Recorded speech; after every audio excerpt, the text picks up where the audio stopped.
business because I found it fascinating. It's like a major game, Dungeons and Dragons or whatever you want to think about, where you're given a set of options. You can go any way. You make mistakes, but you can recover. It's wonderful to win. It's enlightening sometimes to lose, but the getting there was enormous fun and very challenging, and I wouldn't have done anything else. I got very interested in the communications industry. I wanted to figure out what industry was going to change the most, because opportunity arises when change happens, and that makes it possible for new companies to evolve. And technology changes the power structure. So new technologies like computing and communications and game theory and distribution. So that's where I wanted to place my company and myself. And also the venture capital firm I started, which has invested in over 400 companies over its lifetime in several billions of dollars. When you're young, it doesn't matter if an industry changes. So you think about people like Bill Gates and Zuckerberg and whatever, who at a very young age changed the industry. You didn't have to wait. If I look at places like Japan, they don't have a spirit of entrepreneurship. You have to be older and grayer and wiser. But at least in North America, you can start a company with very little. If it succeeds, it grows like crazy. And I believe you can be too young and you can be too old, but I like to back companies with a young, smart team that has brain power, and they're beautiful to watch. They grow an economy. They do it in the private sector as opposed to the public sector. And that's probably done more for democracy than anything else I know. The venture industry has probably created more jobs than all the government institutions combined. Our major corporations are now tech companies. We see new models. Tesla, for example, a brand new model out there. Amazon, a new model. New models, new technologies, enormous opportunities. Tech Monterey has something that professors love. Not the architecture, not the beautiful flowers. Bright students. We love bright students. And we love engineering schools. The engineering mind is the basic asset of Tech Monterey. It gets up early, it comes to class, it thinks, it takes problems and breaks them down to solvable parts and puts it back together again. The whole world of companies is between attackers and defenders. Defenders are the big companies. Give them what they are. They've got a brand, they have customers, they have a strong balance sheet. What they don't have is innovation. What do attackers have? New ideas, new models, young companies, and a better way. And that is essentially why attackers often win, not all the time. Defenders sometimes win, not all the time. But attackers change the world.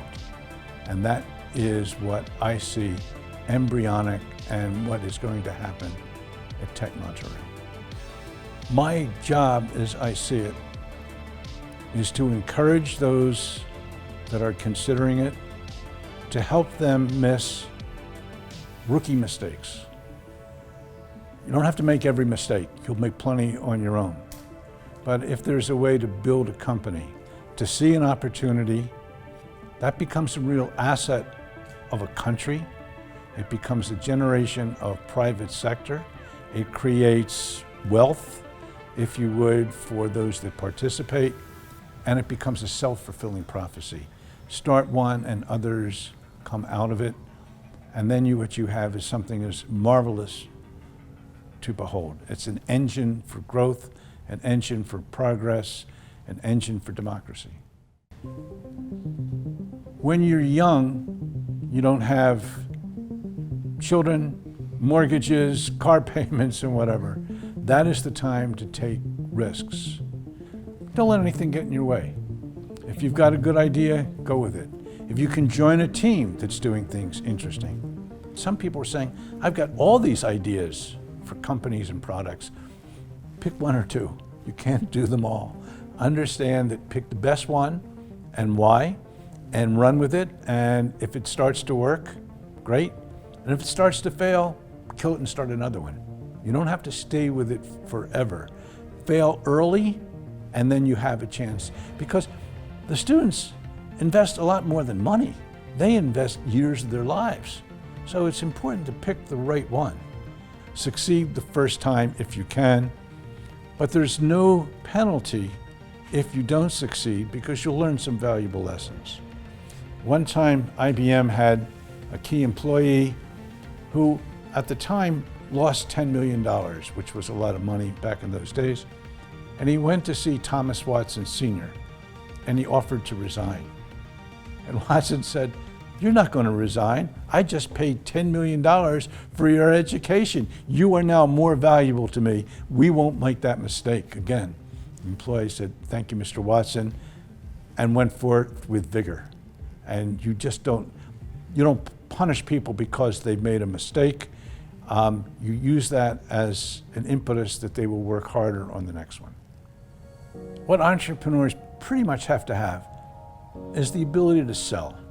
They've got to sell employees to leave their company and go with them. They've got to sell investors. Here's an idea worth backing. They've got to find that first key customer who can help prove out the equation. That gets it started, okay? Then they have to figure out how to scale it, make it bigger, make it greater. They have to figure out how they're going to get funding. How long will it take to get to break even? And then all the things they have to do to build great companies have balance: sales, marketing, manufacturing, technology. And when those are in balance, companies thrive and they start to grow, not just at double digits, but sometimes 30, 40, 50% a year. That's one great ride when it happens, and it's a beautiful thing to watch. It's like watching a beautiful sunrise in the morning. Just everything seems to work. It doesn't happen all the time, but it takes fortitude. It takes a willingness to take some level of risk, but not too much. I see Tech Monterey as a magnet.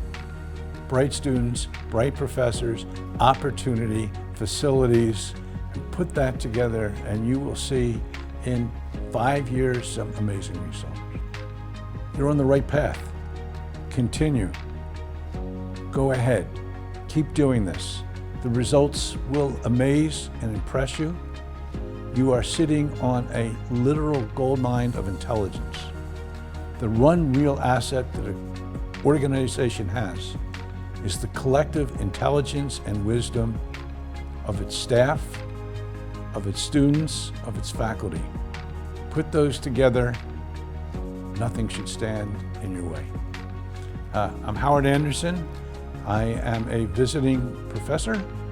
I am teaching entrepreneurship, and I'm teaching it at Tech Monterey because to me it is one of the great examples of an institution that is going to be major in entrepreneurship and is going to make not just Tech Monterey, but all of Mexico very proud.